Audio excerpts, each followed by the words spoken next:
Hello everyone and welcome back to Mind Spine Tutorial. So our today's topic is digestion in stomach. ये lecture 4 है हमारी animal physiology and related biochemistry की series में, जो कि इसी नाम से प्लेलिस्ट भी है. आप उसके अंदर प्रीवियस 3 पार्ट्स देख सकते हैं. आज का हमारा लेक्चर 4 जो है उसमें हम डाइजेशन इन स्टमक देखने वाले हैं. इससे प्रीवियस वीडियो सेगमेंट जो था उसमें हमने डाइजेशन इन माउथ देखा था.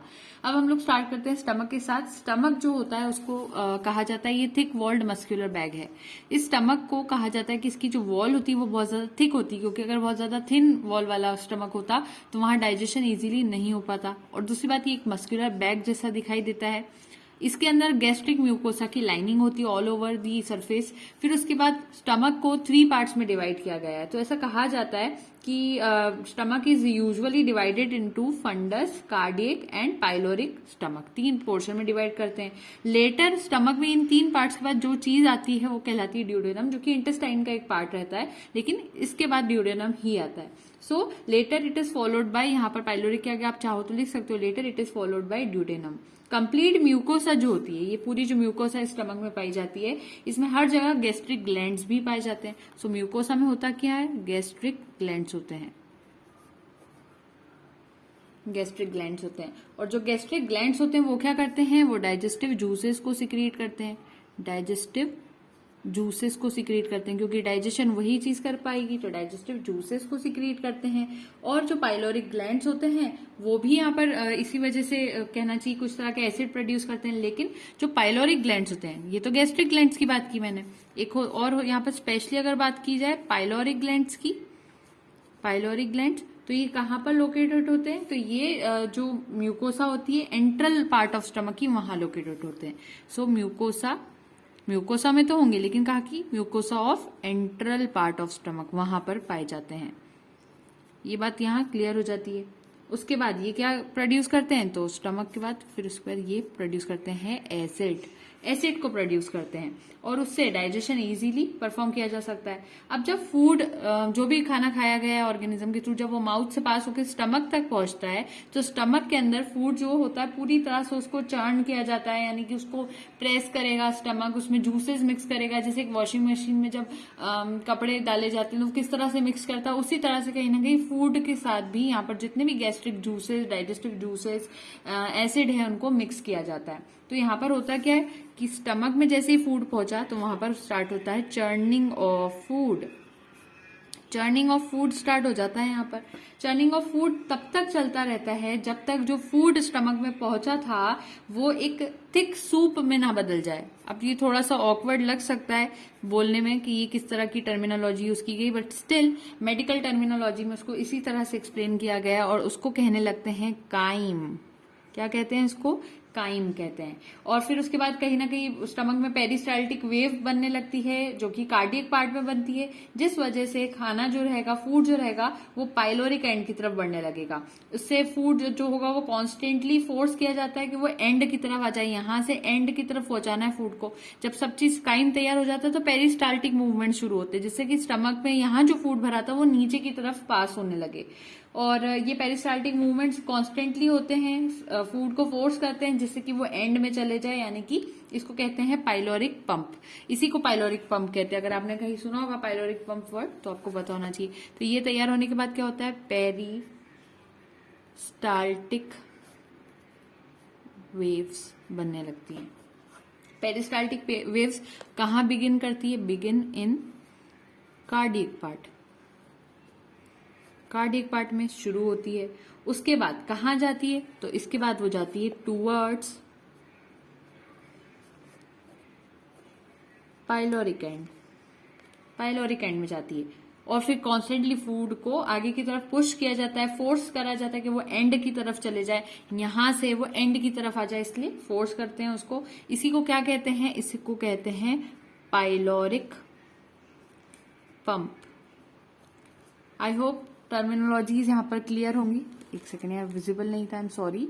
तो ये हो रहा है स्टमक में, क्या हो रहा है, churning of food, thick soup chyme, peristaltic waves begin in cardiac part, then it goes towards the pyloric end. Basically food को ले जाया जा रहा है पाइलोरिक पंप के थ्रू. तो फूड को कहाँ ले आया जाता है, एंड तक. Food comes to the end part. End part में फूड को लाया जाता है। अब जो गैस्ट्रिक ग्लैंड्स होते हैं उसमें 3 तरह के सेल्स होते हैं। यहाँ आपने शुरू में यहाँ गैस्ट्रिक ग्लैंड्स की बात तो कर ली, लेकिन ये जो गैस्ट्रिक ग्लैंड्स होते हैं अगर मैं इसकी थोड़ी सी डिटेल आपको यहाँ एक्सप्लेन करने लगूँ, सो गैस्ट्रिक ग्लैंड्स गैस्ट्रिक ग्लैंड्स में होता क्या है, 3 टाइप्स ऑफ सेल्स होते हैं, 3 तरह के सेल्स होते हैं गैस्ट्रिक ग्लैंड्स में। पहले होते हैं म्यूकस नेक सेल्स। तो पहले कौन से हो गए, म्यूकस नेक सेल्स हो गए। और ये क्या करते हैं, ये म्यूकस को प्रोड्यूस करते हैं, जैसा कि इसका नाम खुद बता रहा है, म्यूकस प्रोड्यूस करते हैं। उसके बाद दूसरे होते हैं चीफ सेल्स। दूसरे कौन से होते हैं, चीफ सेल्स होते हैं। और ये क्या करते हैं, ये एंजाइम्स को प्रोड्यूस करते हैं। तो यहां पर आ जाएगा वर्ड एंजाइम्स का प्रोडक्शन करने के लिए। और थर्ड होते हैं पेराइटल सेल्स। पेराइटल सेल्स, और पेराइटल सेल्स क्या प्रोड्यूस करते हैं, ये हाइड्रोक्लोरिक एसिड को प्रोड्यूस करते हैं, जिसको हम नॉर्मली HCl कहते हैं, जो एसिड हम केमिस्ट्री लेबोरेटरीज के अंदर भी देखते हैं। तो ये 3 बात तो यहाँ क्लियर हो गई। नॉर्मली हो क्या रहा है, एक स्टमक है, कहाँ गया स्टमक, ये रहा स्टमक। एक स्टमक है, उस स्टमक की एक लाइनिंग है जो कि गैस्ट्रिक म्यूकोसा की बनी है। और ये जो गैस्ट्रिक म्यूकोसा की लाइनिंग है, इसमें हर जगह ग्लैंड्स पाए जाते हैं। और वो जो ग्लैंड्स बने होते हैं वो 3 तरह के सेल्स के बने होते हैं। वो 3 सेल्स कौन से होते हैं, mucous neck cells, chief cells and parietal cells, जो कि क्या सिक्रीशन करते हैं वो भी हमारे सामने है। सो यहाँ पर आपके सामने एक डायग्राम है, आप इसको चाहे तो ड्रॉ कर सकते हैं, जिसमें चीफ सेल्स, पेराइटल सेल्स और नेक म्यूकस सेल्स को दिखाया गया है। गैस्ट्रिक ग्लैंड का ये डायग्राम है, A, B और जो भी पोर्शंस है वो यहाँ पर विजिबल है। अब आगे हम क्या करेंगे कि ये जो 3 चीज हमने यहाँ मेंशन की, ये स्टमक में डाइजेशन किस तरह से करवाती हैं, या फिर इनसे जितनी भी रिलेटेड इन्फॉर्मेशन है उनको देखेंगे। जिसमें से सबसे पहले जो सबसे ज्यादा इंपॉर्टेंट चीज होती है वो रहती है HCl। तो हम सबसे पहले HCl का रोल देखेंगे इस डाइजेशन इन स्टमक में, देन हम लोग जाएंगे एंजाइम्स की तरफ, देन हम लोग जाएंगे म्यूकस की तरफ, एंड देन फाइनली स्टमक में डाइजेशन कंप्लीट हो जाएगा। तो सबसे पहले किसके साथ स्टार्ट कर रहे हैं हम लोग, HCl के साथ स्टार्ट कर रहे हैं, जिसको हाइड्रोक्लोरिक एसिड भी कहते हैं। अब स्टमक पे सब कहते हैं कि जो स्टमक होता है उसका पीएच होता है एसिडिक। स्टमक का पीएच अगर एसिडिक है, या फिर स्टमक के अंदर का जो इन्वायरमेंट है वो एसिडिक है, उसका रीजन अगर कुछ है, पूरी अगर हम लोग फिलोसॉफी भी लगा लें तो सिर्फ एक ही रीजन आता है, जो कि कहलाता है HCl। क्योंकि HCl ही अकेला एसिड है जो कि यहाँ पर पाया जा रहा है। तो इसी एसिड की वजह से स्टमक जो होता है उसके अंदर जो तरह का इन्वायरमेंट होता है, या फिर उसके अंदर जो पीएच होता है वो भी एसिडिक होता है। तो स्टमक का पीएच एसिडिक बनाने के पीछे अगर कोई चीज है तो वो कौन है, वो है HCl। और HCl की वजह से इसका पीएच जितना होता है स्टमक का वो होता है 2.0, जो कि बहुत ज्यादा एसिडिक होता है। और कभी कभी लोग कहते भी पेट में एसिडिटी हो रही है, वो क्यों होती है, क्योंकि ये जो HCl है वो कहीं ना कहीं ईसोफेगस तक चले जाता है ऊपर की तरफ, तो उनको एसिडिटी फील होने लगती है। उनकी जो कुछ ऐसे मैं आपको बताऊंगी कि स्टमक में ये HCl तो प्रोड्यूस हो रहा है, लेकिन इससे प्रोटेक्ट करने के लिए भी कुछ ईश्वर ने हमें प्रोवाइड करा है। तो वो जो प्रोटेक्ट करता है इस HCl से, अगर वो चीज खराब होने लगेगी तो उस इंसान को एसिडिटी की प्रॉब्लम होती है। तो HCl की वजह से पीएच एसिडिक होता है और वो होता है 2.0। आगे की बात करते हैं। The contents of the stomach are acidic due to the presence of HCl having a pH of approximately 2.0। आप नोट करेंगे इसको। फिर उसके बाद यहाँ इस HCl में जो आयंस एग्जिस्ट करते हैं वो कौन से होते हैं, अगर मैं इस HCl को तोड़ दूं तो ये 2 आयंस बनाएगा, H+ और Cl-।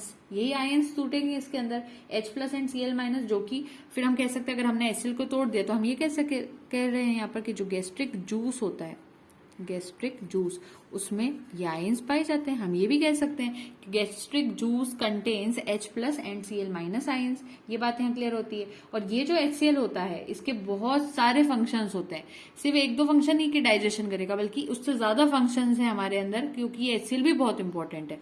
ऐसा नहीं कि तो एसिड इसका कुछ काम नहीं, ऐसा नहीं होता। तो अब इसके फंक्शंस क्या होते हैं हमारे अंदर, हम उसको देखेंगे।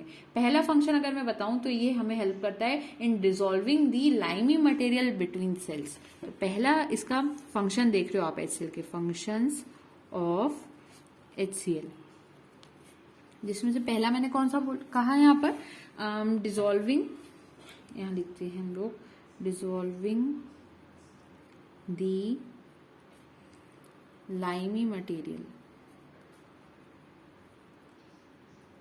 बिटवीन सेल्स ठीक है। जो सेल्स के बीच में लाइमी मटेरियल होता है उसको हटाता है, डिसॉल्व कर देता है, जिस वजह से वो जो सेल्स होते हैं वो रेडिली अवेलेबल हो जाते हैं to the enzyme action, so that they become readily available for enzyme action। ये तो हो गया पहला फंक्शन कि सेल्स जो हैं यहाँ पर, उन सेल्स के अंदर कुछ चीज इकट्ठी अगर हो जाएगी तो वो वर्क कैसे करेगी, तो उनकी क्लीनिंग करना है, उसमें वो जो चीजें इकट्ठी होगी, लाइमी मटेरियल इकट्ठा हो जाता है सेल्स के बीच में, तो उनको डिसॉल्व कर देना, घोल देता है, खत्म कर देता है वहां से ये HCl, और इस वजह से वो जो सेल्स होते हैं वो रेडिली अवेलेबल हो जाते हैं किसके लिए, एंजाइम एक्शन के लिए। दूसरी बात, एंजाइम्स को अगर वर्क करना है हमारी बॉडी में तो उनको एक फेवरेबल एनवायरनमेंट ही होना चाहिए। अगर वो फेवरेबल मीडियम में एनवायरनमेंट उन एंजाइम्स को नहीं मिलेगा तो एंजाइम्स वर्क नहीं कर सकते, और एंजाइम्स जिस फेवरेबल मीडियम में वर्क कर सकते हैं वो बनाता है HCl। सो HCl प्रोवाइड्स फेवरेबल मीडियम किसके लिए, फॉर एंजाइम्स, और फिर उससे enzymes can do their best work, वो अपना काम बहुत अच्छे से कर पाएंगे अगर उनको अच्छा एनवायरनमेंट मिला। और एक चीज और होती है HCl की जो बहुत इंपॉर्टेंट है कि HCl होता है बैक्टीरिसाइडल। अब जहां पर भी साइडल वर्ड आ जाता है इस तरह का, पेस्टिसाइडल या ऐसे कुछ बनता हुआ दिखाई दे, तो इसका मतलब होता है कि किल करने के लिए। यहाँ जहां भी आइडल टाइप वर्ड आ रहा है वो होता है किल करने के लिए। और किसको किल करना, बैक्टीरिया को किल करना, क्योंकि हम जब खाना खाते हैं तो हमारे खाने में कुछ बैक्टीरिया, पैथोजेंस यानी डिजीज कॉजिंग ऑर्गेनिज्म भी आ जाते हैं कभी कभी। वैसे तो हम लोग कोशिश करते हैं कि हम अच्छा खाना खाएं, लेकिन वो तो इनविजिबल होते हैं, हमें दिखाई नहीं देते, वो तो माइक्रोस्कोपिक होते हैं, तो वो हमारे अंदर चले जाते हैं। तो उसको किल करने के लिए ईश्वर ने हमें जो चीज प्रोवाइड की वो क्या होती है, HCl होता है। तो HCl क्या करता है, उसका होता है बैक्टीरिसाइडल इफेक्ट, यानी कि खाने में जितने भी पैथोजेंस हैं, बैक्टीरियाज हैं, उनको किल करता है। तो it has a detrimental effect on bacterias. वैसे तो सलाइवरी एक्शन हो जाता है बैक्टीरियाज पे, बट फिर भी अगर ऐसा कुछ हो जाता है कि सलाइवा उन पे एक्ट नहीं कर पाया है तो वो बैक्टीरिसाइडल इफेक्ट कौन प्रोवाइड करेगा, HCl प्रोवाइड करेगा उन डेट्रीमेंटल बैक्टीरियाज को जो कि फूड के साथ साथ अंदर आ जाते हैं। तो ये तो हो गई बात थोड़ी बहुत फंक्शनिंग की। अब बात आती है कि बेसिक मैकेनिज्म क्या होता है HCl सिक्रीशन का, कैसे ये सिक्रीट हो जाता है एकदम से बॉडी में, और क्या होता है कि पूरे टाइम सिक्रीटेड रहता है। तो एक इसका बेसिक मैकेनिज्म होता है, basic mechanism of HCl action, किस तरह से ये काम करता है, अब हम उसका एक्शन यहाँ पर देख रहे हैं। So basic mechanism of HCl action देखने से पहले एक बात हमें बताना चाहिए कि जो पेराइटल सेल्स अभी हमने देखे जो स्टमक में पाए जाते हैं, तो ये जो पेराइटल सेल्स होते हैं इनमें हाईली एसिडिक इलेक्ट्रोलाइट सॉल्यूशन होता है, जो कि जहां अगर हम देखेंगे तो वो क्या करता है, कंसंट्रेट करके रख लेता है अपने अंदर H+ आयंस को, और वो जो H+ आयंस होते हैं वो एक सॉल्यूशन बनाते हैं जो कि करीब करीब 1500 कैलोरीज ऑफ एनर्जी का होता है पर litre of the gastric juice, और जितना भी यहाँ पर प्रोडक्शन होता है इनका वो पूरी तरह से कंज्यूम भी हो जाता है। So the parietal cells contain highly acidic electrolyte solution to concentrate this much of H+ ions in this solution, about 1500 calories of energy per litre of gastric juice produced is consumed. ये एक छोटा सा point था। अब parietal cells जो होते हैं actually उनके अंदर जो चीज होती है वो कहलाती है इंट्रासेल्यूलर कैनालिक्यूलाई। तो उससे हमें क्या पता चल जाता है कि ये जो पेराइटल सेल्स है इनके अंदर एक होते हैं इंट्रासेल्यूलर कैनालिक्यूलाई नाम के सेल्स, जो कि मॉडिफाइड एंडोप्लाज्मिक रेटिकुलम ही होता है ओरिजिनली। तो एक तरह के सेल ऑर्गेनल्स इनमें पाए जाते हैं किनके अंदर, पेराइटल सेल्स के अंदर। और ये जो इंट्रासेल्यूलर कैनालिक्यूलाई होते हैं जो कि मॉडिफाइड ER है, ये ही ऐसा माना जाता है कि HCl को प्रोड्यूस करते हैं, और वो भी कहाँ प्रोड्यूस होते हैं, जो ये जो कैनालिक्यूलाई की मेम्ब्रेन्स होती है वहां पर प्रोड्यूस होते हैं, और फिर वहां से ये HCl बाहर की तरफ आता है। तो इसको आप लिख सकते हो the parietal sales actually contain, तो पेराइटल सेल्स के अंदर होता है, parietal cells actually contain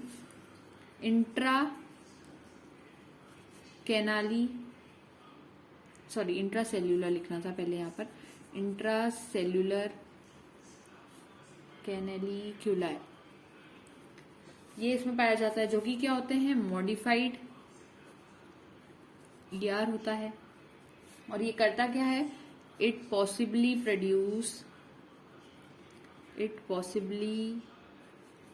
produces membrane, या फिर इसकी मेम्ब्रेन्स भी लिख सकते हो HCl। ठीक है, इतनी बात क्लियर हो जाती है यहाँ पर। So here is the structure of the canaliculi in a parietal cell. कैनालिकुला कुछ इस तरह दिखाई देते हैं पैराइटल सेल के अंदर। यहाँ म्यूकस नेक सेल्स ऊपर की तरफ दिखाए गए हैं। तो इस तरह से यहाँ से माना जाता है कि HCl प्रोड्यूस होता है। तो इसका एक सिंपल मैकेनिज्म जो होता है HCl सिक्रीशन का, वो कैसे होता है आपको समझना होगा कि CO2 तो हम लोग इनहेल कर लेते हैं, सॉरी एक्सेल करने वाले रहते हैं, लेकिन थोड़ी बहुत CO2 भी जरूरी है बॉडी के लिए। तो CO2 किसी भी सोर्स से लिया जाएगा। फॉर एग्जाम्पल CO2 किसी भी सोर्स से आ रहा है, ये कोई सोर्स होगा, वहां से CO2 आया। अब ये जो CO2 होता है वो इन सेल्स तक आ जाता है, तो यहाँ सेल तक पहुंचेगा। उसके बाद ये जब सेल्स तक पहुंचता है तो in the presence of carbonic anhydrase, एक तरह का एंजाइम होता है, तो यहाँ पर प्रेजेंस ऑफ कार्बोनिक एनहाइड्रेस यानी कि एक एंजाइम है carbonic anhydrase, combines with water. ये CO2 किसके साथ मिल जाती है? पानी के साथ मिल जाती है। और क्या बना लेती है? वो बना लेती है बाइकार्बोनिक एसिड को, बाइकार्बोनिक एसिड को। और ये जो बाइकार्बोनिक एसिड है विच इन टर्न डिसोसिएट्स इनटू, बाद में वो किसमें टूट जाता है? दो चीजों में, HCO3 माइनस एंड H+ के अंदर टूट जाता है, दो चीजों में। और फिर कुछ और अननोन मैकेनिज्म के बाद ये माना जाता है कि जो H+ यहाँ पर बना है वो एक्टिवली ट्रांसपोर्ट हो जाता है इन द ल्यूमन ऑफ कैनालिक्यूलस, यानी कि कैनालिक्यूला ही तक पहुंच जाता है। और उसके बाद ये जो इधर HCO3 माइनस बच गया है यानी कि बाइकार्बोनेट आयन, एक सेकेंड, इसको विजिबल प्रॉपर आपको करना जरूरी है। ये जो बच जाता है it diffuses back into the blood, ये वापस से ब्लड के अंदर चले जाता है। दो चीजें हो गई। उसके बाद क्या होता है, जो Cl- आयंस होते हैं वो एक्टिवली ट्रांसपोर्ट किए जाते हैं कैनालिकुलाई में by unknown mechanism from the blood. फिर से ये होता है कि ये H+ तो पहुंच गया कैनालिकुलर से। उसके बाद एक और चीज होती है जो कि Cl- आयंस होना चाहिए, क्योंकि H+ तो आ गया है। Cl- आयंस भी कहां से आते हैं? फ्रॉम ब्लड में से। एक अननोन मैकेनिज्म जो अभी हमें पता नहीं है, वहां से वो मैकेनिज्म से Cl- आयंस भी कहाँ पहुंच जाते हैं? ल्यूमन ऑफ कैनालिकुलस में पहुंच जाते हैं। यानी बेसिकली हो क्या रहा है कि जो ल्यूमन है, ल्यूमन किसको कहते हैं? एक जगह, पोर्शन कैनालिकुलस का। तो खाली जगह होगी, उस पोर्शन में H+ भी आ गया, Cl- आयंस भी आ गए, दोनों चीजें कहाँ पहुंच गई? यहाँ पर बीच में पहुंच गई। सो ये यहाँ पहुंच गई। इसके बाद क्या होता है? वो एक्टिवली ट्रांसपोर्ट होकर आती है। एक बात तो ये पता होना चाहिए कैसे आ रहा है, एक्टिवली ट्रांसपोर्ट हो रहा है, यहाँ पर से एक्टिवली ट्रांसपोर्ट हो रहे हैं। ये बात क्लियर हो गई। फाइनली जो वाटर रहता है passes by passive diffusion into the canaliculi, ये दोनों चीजें तो यहाँ पहुंच गई। इसके बाद अब H2O जो होता है, H2O वो भी आ जाता है, लेकिन पैसिवली आता है। पैसिव मेथड से आएगा, डिफ्यूजन नाम की मेथड से। कहां पर आएगा? वो भी पहुंचेगा ल्यूमन ऑफ कैनालिकुलस में। जब ये तीनों चीजें यहाँ पहुंच जाती है, यानी कि ल्यूमन के अंदर क्या कौन कौन आ गया? ल्यूमन में आ गया H+, Cl- आयन आ गया और H2O आ गया। जब ये तीनों चीजें ल्यूमन में पहुंच जाती है तो ये सब मिल जाती है और क्या बनाती है? ये एसिड बना लेती है, जो कि फिर बाद में जब भी एसिड का काम होगा तो स्टमक में सिक्रीट हो जाएगा। तो ल्यूमन में फाइनली हो क्या रहा है? अब ल्यूमन में H+, Cl- और H2O ये मिलकर बनाते हैं एसिड्स, या फिर एसिड ही लिख लो आप, इतना भी सफिशिएंट होगा। Then secreted to the exterior, ये क्लियर यहाँ पर हो जाता है। इस तरह से एक basic mechanism of HCl secretion जो हमें पढ़ना चाहिए था वो हमने पढ़ लिया। आई एम सॉरी अगर प्रॉपरली आपको यहाँ पर विजिबल नहीं हुआ हो, क्योंकि कैमरे पे पूरे टाइम में फोकस नहीं कर सकती, मुझे अपनी नोटबुक में देखना होगा ताकि मैं प्रॉपर वे में यहाँ पर आपको नोट करके बता सकूँ। सो कहीं ना कहीं एक सोर्स से CO2 आया, सेल तक पहुंचा, प्रेजेंस ऑफ कार्बोनिक एनहाइड्रेट्स में उसने CO2 और H2O बनाया, और CO2 H2O को कंबाइन करा, बाइकार्बोनिक एसिड तैयार हुआ। उसके बाद बाइकार्बोनिक एसिड का डिसोसिएशन हो गया HCO3- ions and H+ ions में। HCO3- वापस से ब्लड में चले गए, H+ ल्यूमन ऑफ कैनालिकुलस में चले गए, Cl- आयन भी ल्यूमन में आ गए, H2O भी ल्यूमन में आ गया, एंड फाइनली ये चीज का यहाँ पर फॉर्मेशन हुआ। इसका डायग्राम और इजी अगर आपको बनाना है एग्जाम पॉइंट ऑफ व्यू से, वो भी बताते हैं। आपके सामने है diagram, postulated mechanism for the secretion of hydrochloric acid, and ये डायग्राम भी आप बना सकते हो। और अगर मेरा इजी लग रहा है तो वो बना सकते हैं, वरना थोड़ा सा अगर टिपिकल टाइप का डायग्राम बनाना है तो ये बनाइएगा। तो यहाँ पर जो आपने HCl का स्टार्ट करा था पोर्शन, वो यहाँ पर आकर पूरी तरह से कंप्लीट हो जाता है। अब दूसरी चीज हमने क्या कही थी, HCl पढ़ने के बाद हम देखेंगे एंजाइम्स को, तो अब एंजाइम्स को डिस्कस करते हैं। अब एंजाइम्स की बात कर लेते हैं। एंजाइम्स आप पहले से जानते हो क्या होता है, और अगर फिर भी एंजाइम्स की स्टडी नहीं की है प्रॉपर वे में, लॉक-इन की हाइपोथेसिस या इंड्यूस फिट मैकेनिज्म, वो सारी चीजें एंजाइम्स में होती है जो अगर नहीं पढ़ी हो तो आप बता सकते हैं कमेंट सेक्शन में। वैसे तो हम एनिमल फिजियोलॉजी में उसको भी पढ़ेंगे।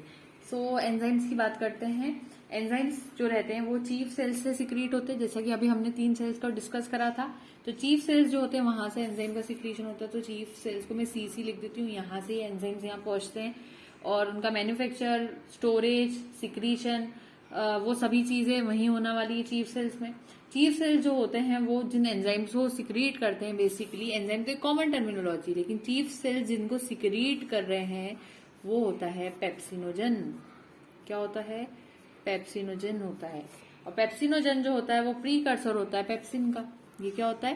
प्रीकर्सर होता है पेप्सिन का, यानी कि पेप्सिन को अगर कुछ बना सकता है या पेप्सिन अगर किसी लायक कुछ है तो किसकी वजह से? पेप्सिनोजन की वजह से। सो प्रीकर्सर पेप्सिन का होता है पेप्सिनोजन। उसको अगर हम एक एसिडिक मीडियम में देखते हैं तो ये जो पेप्सिनोजन होता है वही पेप्सिन के अंदर बदलता है। तो अगर पेप्सिन बनाना है तो वो कैसे बनेगा? पेप्सिनोजन से बनेगा। तो अगर एक एसिडिक मीडियम मिल जाए, अच्छा वाला एसिडिक मीडियम, तो उसमें होता क्या है, जो पेप्सिनोजन है वो कन्वर्ट हो जाता है पेप्सिन के अंदर। ठीक है, पेप्सिनोजन पेप्सिन में कन्वर्ट हो जाता है और ये या तो एसिड के थ्रू होता है या तो एसिडिक मीडियम मिल जाएगा तो वही एसिड इसको बदल देगा, या फिर वो जो पेप्सिन होता है वो खुद ये चीज कर सकता है। पेप्सिन में भी चीज आदत रहती है कि वो खुद को कन्वर्ट करवा लेगा या बना लेगा। और ये जो रिएक्शन होती है वो ऑटो कैटेलिटिक होती है। ये जो चीज आपने पढ़ी वो क्या होती है? ऑटो कैटेलिटिक होती है। ऑटो कैटेलिटिक यानी खुद ही अपना कैटेलिस्ट बन जाती है। और ऑटो कैटेलिटिक होने की वजह से कहीं ना कहीं ये काम अपना खुद से करना सीख जाता है कि पेप्सिनोजन को पेप्सिन में बदलना उसे आ जाता है। एसिडिक मीडियम जहां मिलेगा तो पेप्सिनोजन पेप्सिन में बदल ही जाएगा, इसलिए हम इसको कहते हैं ऑटो कैटेलिटिक। AUTOCATALYTIC। स्पेलिंग अगर क्लियर नहीं थी तो मैंने बता दी। और अगर बाइट सेक्शन, अब होता क्या आगे कि जो प्रोटीन होता है, प्रोटीन मॉलिक्यूल जो होते हैं उनको अगर छोटे टुकड़ों में तोड़ना है, जैसे कि प्रोटियोजेस में, पेप्टोन्स में, पॉलीपेप्टाइड्स में, तो ये सारी चीजें भी इसकी मदद से ही होती है। तो अगर प्रोटीन है और प्रोटीन को पानी मिल गया, वाटर मिल गया, और साथ में ये एंजाइम मिल गया जिसका नाम है पेप्सिन, सॉरी ये वाला बोलना चाहिए था मुझे, ये एंजाइम अगर मिल गया पेप्सिन, तो प्रोटीन 3 टुकड़ों में बढ़ सकता है जिसको कहते हैं प्रोटियोजेस, पेप्टोन्स, पॉलीपेप्टाइड्स।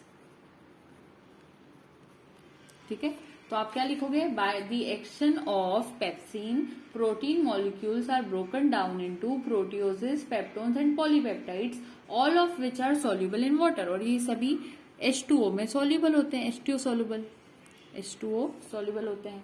अब इन सब की तरह से अगर बात करें तो ये एक शॉर्ट स्टे बनाते हैं फूड का स्टमक के अंदर, यानी कि इन चीजों की वजह से ये सब चीजें एकदम से तो नहीं हो जाएगी, तो थोड़े टाइम के लिए स्टमक में फूड रहता है। वो इसीलिए रहता है क्योंकि ये चीजें एकदम से नहीं बन जाती, क्योंकि सारे प्रोटीन मॉलिक्यूल्स तो नहीं एकदम से अटैक कर लिए जाएंगे पेप्सिन के थ्रू। हम तो बहुत सारा प्रोटीन अगर मान लीजिए ले भी रहे हैं तो वो एक साथ उस पर सभी पर पेप्सिन तो काम नहीं कर पाएगा। तो ये वाली सिचुएशन वहां पर हो सकती है। कुछ पोर्शन फिर जब तक, जैसे आप कुछ, जैसे मान लीजिए इतना फूड था, उसमें से इतने फूड के ऊपर पेप्सिन ने वर्क कर दिया, इतना प्रोटीन मान लीजिए किसी ह्यूमन बीइंग में लिया है तो इतने पर तो पेप्सिन ने वर्क कर दिया। तो जितने पोर्शन पे पेप्सिन ने वर्क कर दिया है वो आगे की तरफ जाएगा, यानी कि इंटेस्टाइन में पास हो जाएगा, और जो पोर्शन अभी तक डाइजेस्ट नहीं हुआ है वो स्टमक में ही बाकी रहेगा। तो ये प्रोसेस आपको पता होना चाहिए। और ये एक मेजर फीचर भी है प्रोटीन डाइजेशन का, पेप्सिन के थ्रू होता है। ये सारी बातें बहुत इंपॉर्टेंट है कि पेप्सिन जो है वो प्रोटीन को अच्छे से डाइजेस्ट कर लेता है। साथ में पेप्सिन जो एक चीज और डाइजेस्ट कर सकता है वो कहलाती है कोलेजन। क्या डाइजेस्ट कर सकता है? कोलेजन को डाइजेस्ट। और कोलेजन जो होता है वो होता है एल्ब्यूमिनॉइड।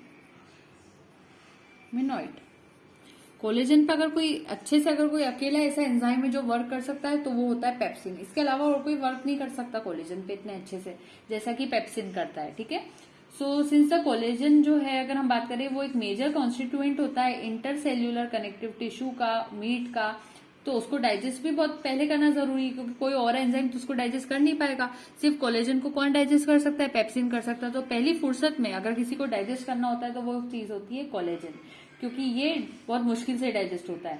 तो इसको फर्स्टली डाइजेस्ट करते हैं और उसके बाद इसमें सारे डाइजेस्टिव एंजाइम्स भी वर्क करते हैं। गैस्ट्रोइंटेस्टाइनल ट्रैक्ट में ये चीजें होती है।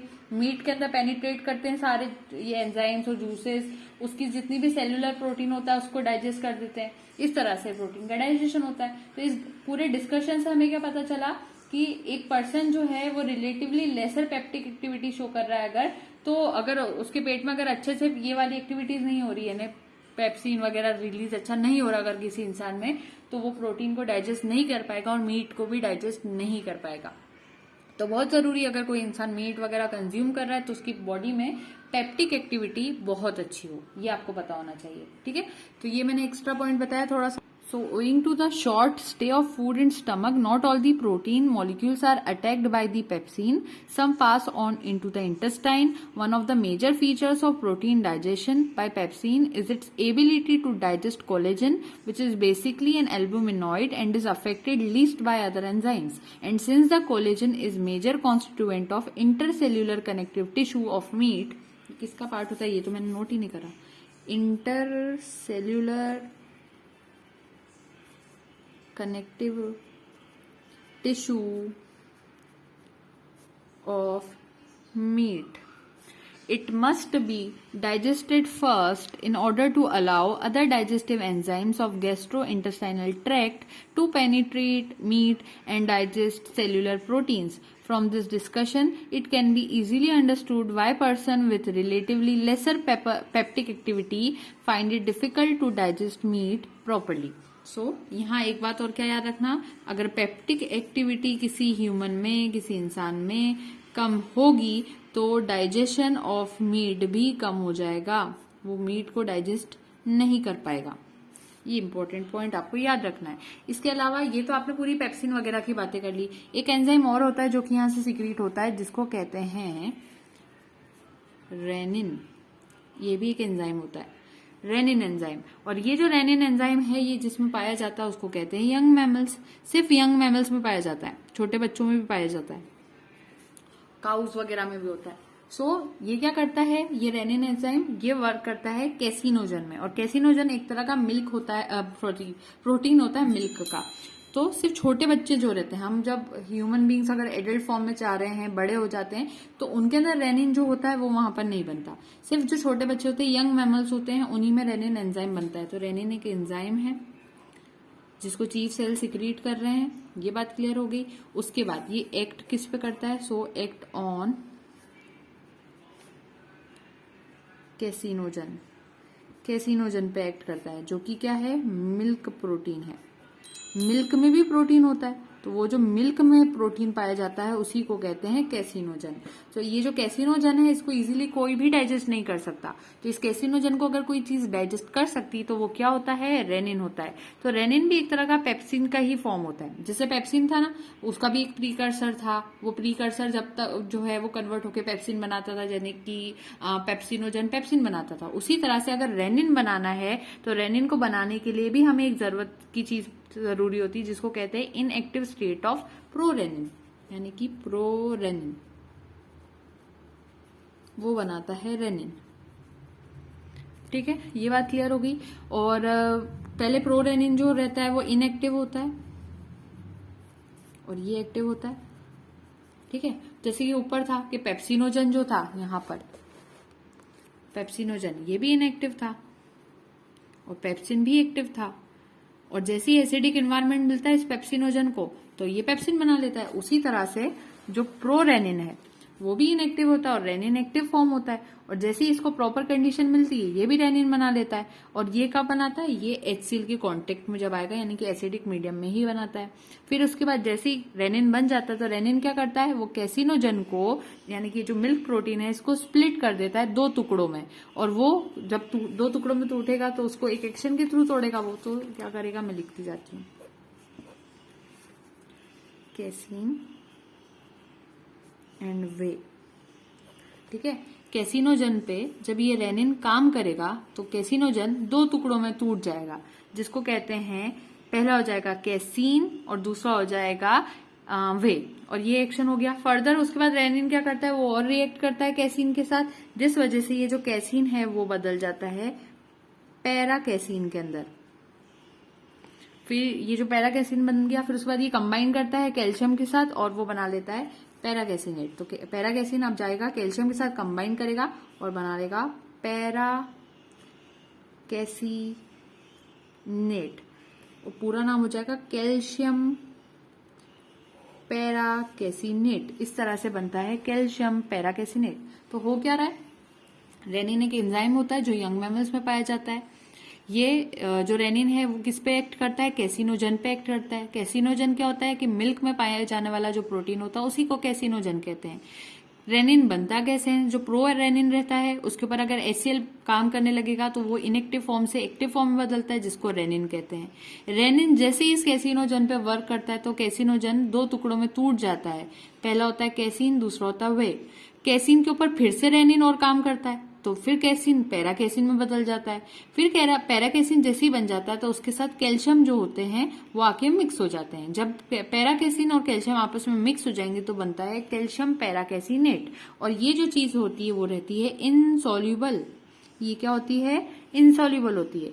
इसको कहते हैं, जब ये चीज हो जाती है, ये प्रोसेस पूरी हो जाती है तो कहते हैं मिल्क हैज क्रडल्स। मिल्क जो है वो कर्डल हो गया है, क्रडल्स कह रही हूं मैं, सॉरी, कर्डल हो गया यानी कि टूट गया। अगर आपने छोटे बच्चों पे थोड़ी सी ऑकवर्ड बात लग सकती है, अगर छोटे बच्चों को देखा होगा जब वो मिल्क वगैरह पूरी तरह से कंज्यूम कर लेते हैं तो कभी कभी उनके वापस से माउथ में से मिल्क बाहर आता है, लेकिन जब वो माउथ में से मिल्क बाहर आता है तो मिल्क बन के बाहर नहीं आता बल्कि छोटे छोटे व्हाइट पोर्शंस में और जिसमें वाटर मिक्स होता है इस तरह से बाहर आता है, जैसे कि वो पूरा तरह से जिससे मिल्क को फाड़ा गया हो ऐसे बाहर आता है। समझ में आ रही बात, उसको कहते हैं milk has curdles, milk has curdle.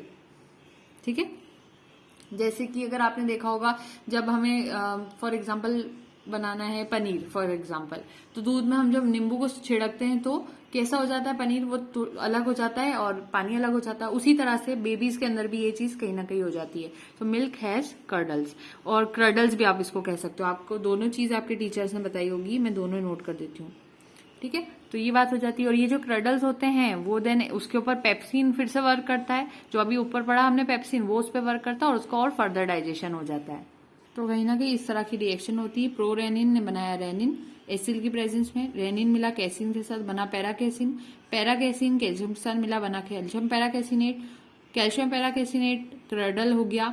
उसके बाद आगे क्या हुआ, क्रडल्स के ऊपर पेप्सिन ने वर्क करा तो फिर बना प्रोटियोसिस, पेप्टोन्स और पॉलीपेप्टाइड्स। दूसरा एंजाइम जो था रेनिन, दूसरा वाला वो भी कंप्लीट हो गया। तो एक पेप्सिन देखा, दूसरा रेनिन देखा। एक और एंजाइम होता है जिसको कहते हैं गैस्ट्रिक लाइपेज, उसको डिस्कस करके हम लोग फिर म्यूकस पे जाएंगे। अब सो गैस्ट्रिक लाइपेज भी किसमें पाया जाता है, गैस्ट्रिक जूस में पाया जाता है। इसका जो पीएच होता है गैस्ट्रिक लाइपेज वगैरह इन सब का, पीएच ऑप्टिमम होता है 5 से 6 हो सकता है, ये लिख लीजिए। तो अगर 5 से 6 ऑप्टिमम पीएच जो होना चाहिए, अगर ये मिलेगा तभी गैस्ट्रिक लाइपेज काम कर पाएगा। बाकी इनएक्टिव रहता है, इनएक्टिव बिलो 2.5 पीएच। ये 5.6 लिख लीजिए आप, छोड़िए 5 और 6 मत करिए, बल्कि इसको 5.6 कर लीजिए और इसको 2.5 कर देते हैं। ठीक है, तो गैस्ट्रिक लाइपेज जो होता है वो एक्चुअली होता क्या है, वो होता है ट्राई ब्यूटाइरेज। ये जो गैस्ट्रिक लाइपेज है ये क्या है, ट्राई ब्यूटाइरेज है। और ट्राई ब्यूटाइरेज जो होता है वो किस पर एक्ट करता है, वो ट्राई एक्ट्स ऑन ट्राई ब्यूटाइरिन। ये एक्ट करता है ट्राई ब्यूटाइरिन पर, जो कि एक बटर फैट होता है। जो भी बटर वगैरह फैट वगैरह रहता है उसको डाइजेस्ट करने के लिए गैस्ट्रिक लाइपेज की जरूरत पड़ती है। गैस्ट्रिक लाइपेज ट्राइब्यूटाइरेज होता है और ट्राइब्यूटाइरेज ट्राइब्यूटाइरिन के ऊपर एक्ट करता है। इसके अलावा एक और एंजाइम होता है जिसको कहते हैं गैस्ट्रिक अमाइलेज। ये हो गया पॉइंट, एक पॉइंट यहाँ हो गया गैस्ट्रिक अमाइलेज। गैस्ट्रिक अमाइलेज भी कुछ केसेस में रिपोर्ट किया गया है। इन सर्टन इंस्टेंसेस अगर हम बात करें तो सबसे ज्यादा इनसिग्निफिकेंट तो नहीं कह सकते, लेकिन फिर भी ज्यादा जरूरत इसकी नहीं पड़ती। सिर्फ किसमें हेल्प करता है, स्टार्च डाइजेशन में। वैसे तो माउथ में हो जाता है प्रॉपर वे में डाइजेशन, फिर भी कुछ अगर बाकी रह गया तो उसके लिए गैस्ट्रिक अमाइलेज जरूरी होता है। अब इसके बाद थर्ड जो हमारा पार्ट है वो आ जाता है म्यूकस, क्योंकि हमने 3 पार्ट्स की बात की थी, वो 3 पार्ट्स ये थे अगर आपको याद होगा तो, जिसमें से हमने हाइड्रोक्लोरिक एसिड डिस्कस कर लिया, एंजाइम्स डिस्कस कर लिया। Now we are starting with mucus. तो हमने बात की थी जो एसिड प्रोड्यूस होता है स्टमक में, उससे स्टमक लाइनिंग को कोई चीज प्रोटेक्ट करती है तो वो ही रहती है म्यूकस।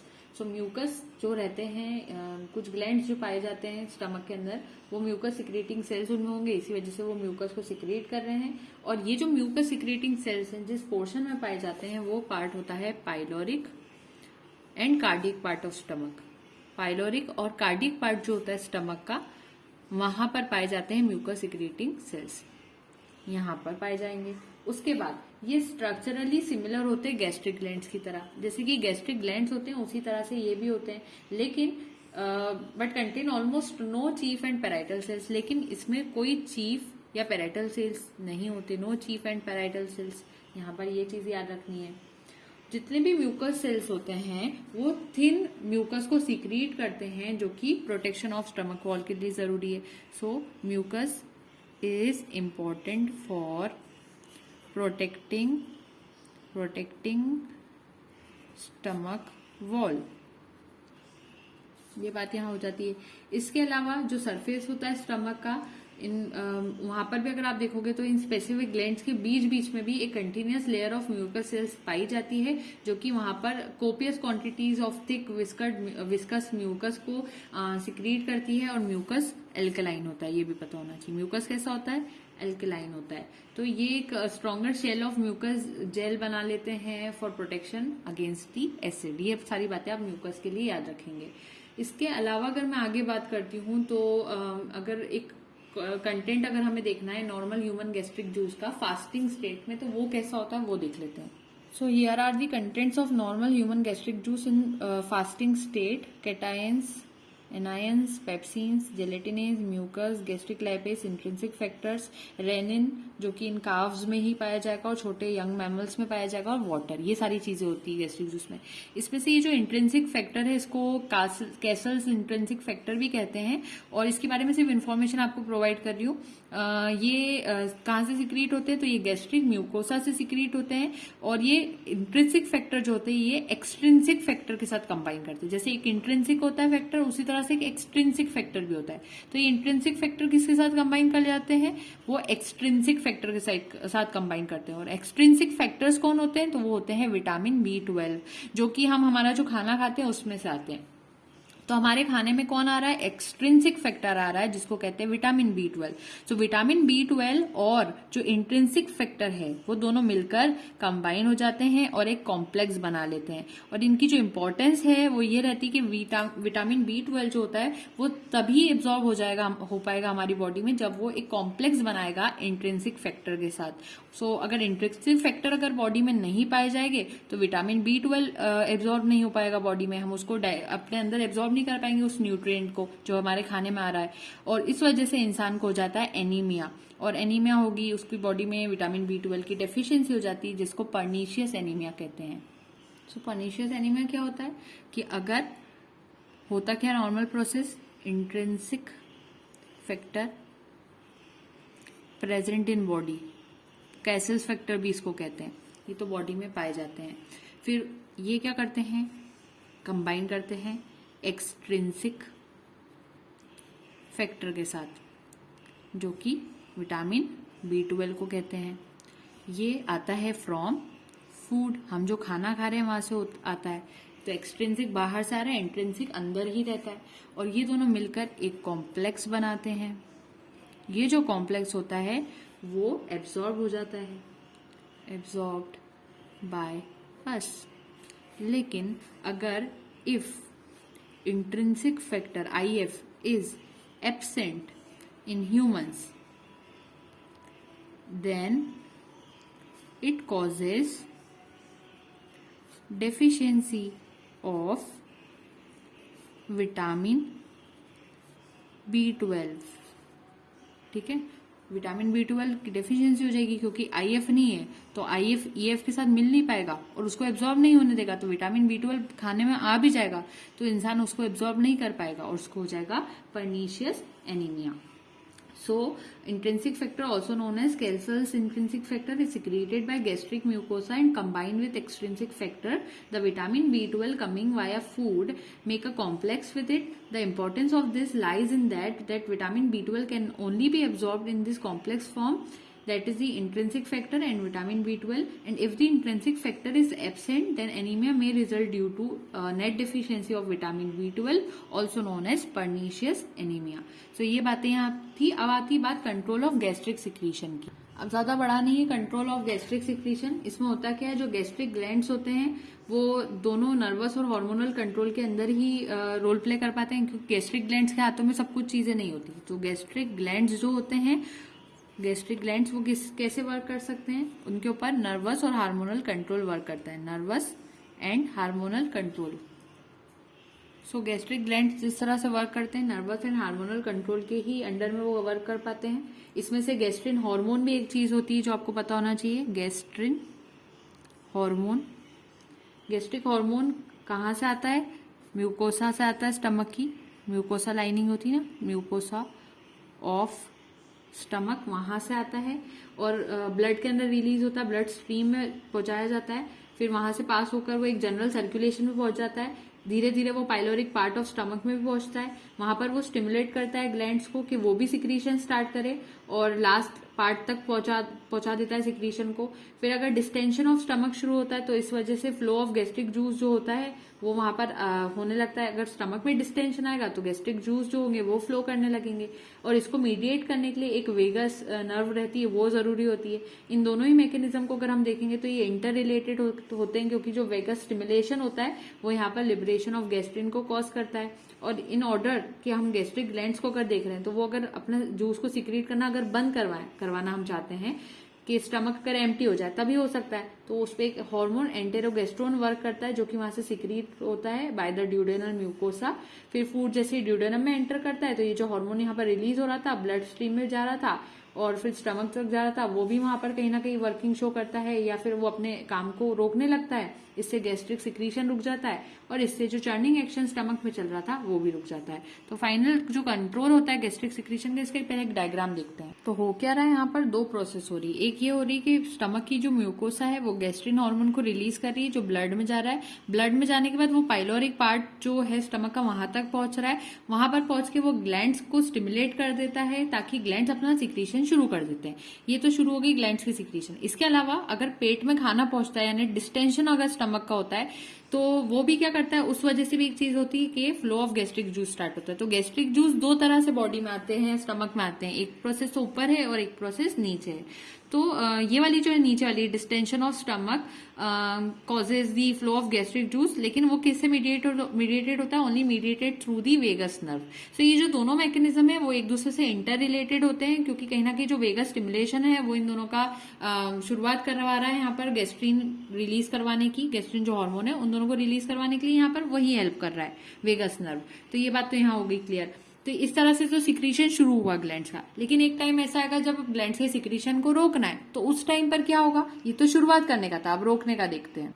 फाइनली होता क्या है, जो ड्यूडेनल म्यूकोसा है वो एंटेरोगेस्ट्रोन को सिक्रीट करती है, एक नया हार्मोन. वो ब्लड स्ट्रीम में जाता है, फिर वो स्टमक तक पहुंचता है. स्टमक में पहुंचते ही वो जो गैस्ट्रिक सिक्रीशन अभी हमने स्टार्ट करवाया था गैस्ट्रिन हार्मोन के थ्रू, वो एंटेरोगेस्ट्रोन की वजह से अब स्टॉप हो जाता है और इस वजह से स्टमक में जो चर्निंग एक्शन था वो भी रिड्यूस हो जाता है.